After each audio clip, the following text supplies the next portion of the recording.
নমস্কার বন্ধুরা, কেমন আছেন? বড়দি রান্নাঘরে সবাইকে স্বাগত।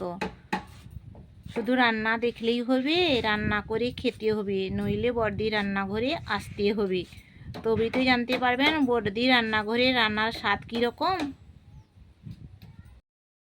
এঁচুড়ে ডালনা করার জন্য আমরা এখানে একটা এঁচুড় নিয়ে নিয়েছি। এখন আপনারা দেখুন কিভাবে আমরা এঁচুড়টা কাটবো। আগে আমরা বঁটিতে তেল লাগিয়ে দিচ্ছি। এখন এঁচুড়টা ফালি করে নেব।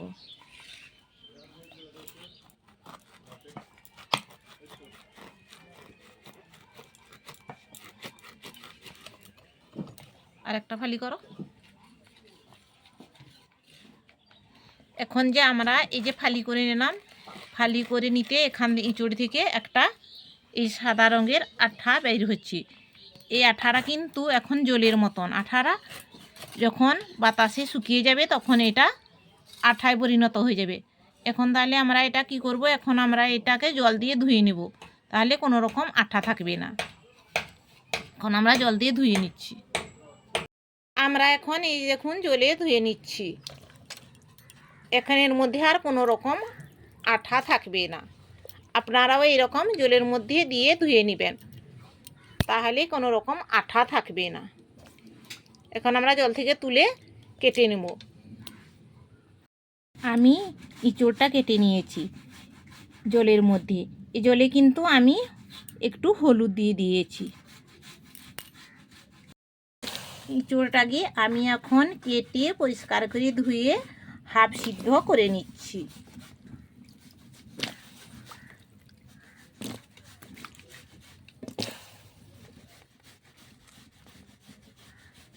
নুন আর একটু হলুদ দিয়ে এখন আমি এখানে ঢাকা দিয়ে দেব। দেখুন বন্ধুরা, আমার এঁচোড়টা কিন্তু হাফ সিদ্ধ হয়ে গেছে। আমি এখন তুলে নিচ্ছি। এই যে দেখুন, আপনারাও কিন্তু এরকম হাফ সেদ্ধ করবেন।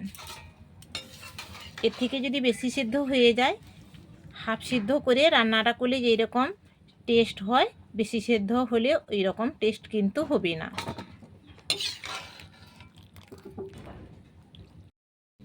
এঁচোড়ের সঙ্গে যে আলুটা আমি সেটা এখন একটু ভেজে নিচ্ছি।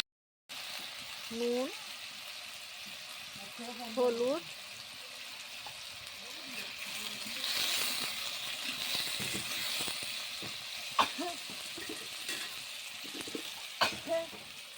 ঢাকা দিয়ে ভেজে নিচ্ছি। আলুটা ভেজে তুলে নেওয়ার পর এঁচোড়টাও আমি এখানে একটু ভেজে নিচ্ছি। এখন তুলে নেব।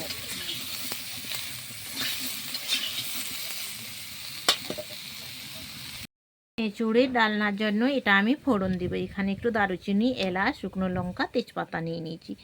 আর যে মশলাটা দেব এটা হলো এখানে এই যে পেঁয়াজের কুচি, পাকা লঙ্কার চেরা আর আদা বাটা, রসুন বাটা, পেঁয়াজ বাটা আর টমেটো বাটা। তেল গরম হয়ে গেছে, এখন একটু চিনি দিয়ে দিলাম। দারুচিনি, এলাচ, তেজপাতা আর শুকনো লঙ্কা ফোড়ন দিয়ে দিলাম। পেঁয়াজ কুচি, লঙ্কা,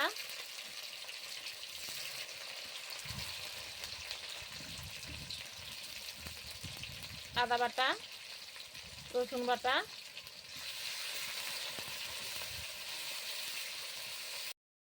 পেঁয়াজ বাটা,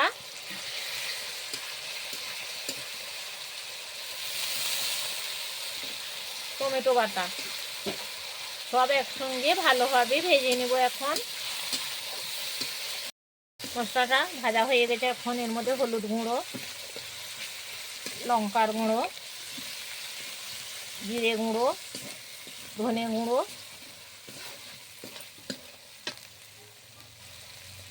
সামান্য একটু জল, মশলাটা যাতে পুড়ে না যায়। মশলাটা আমার ভালোভাবে কষানো হয়ে গেছে। এখন এর মধ্যে এঁচোড় আলু দিয়ে দিলাম।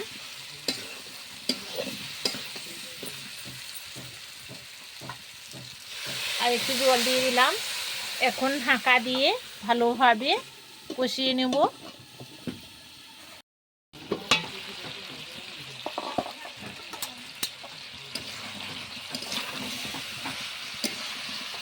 আমার ভালোভাবে কষানো হয়ে গেল। ঢাকা দিয়ে কষালে রান্নাটা ভালোভাবে সেদ্ধও হয় আর একটু ভালো স্বাদও হয়। এখন আমি জল দিয়ে দিচ্ছি একটু সামান্য, এটা কিন্তু গরম জল।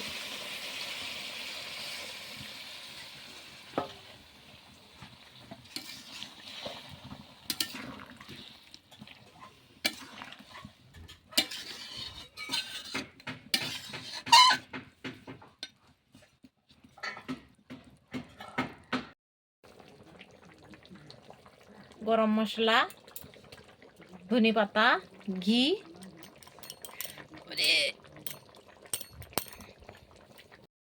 আর একটু ঢাকা দিয়ে এখন নামিয়ে নেব।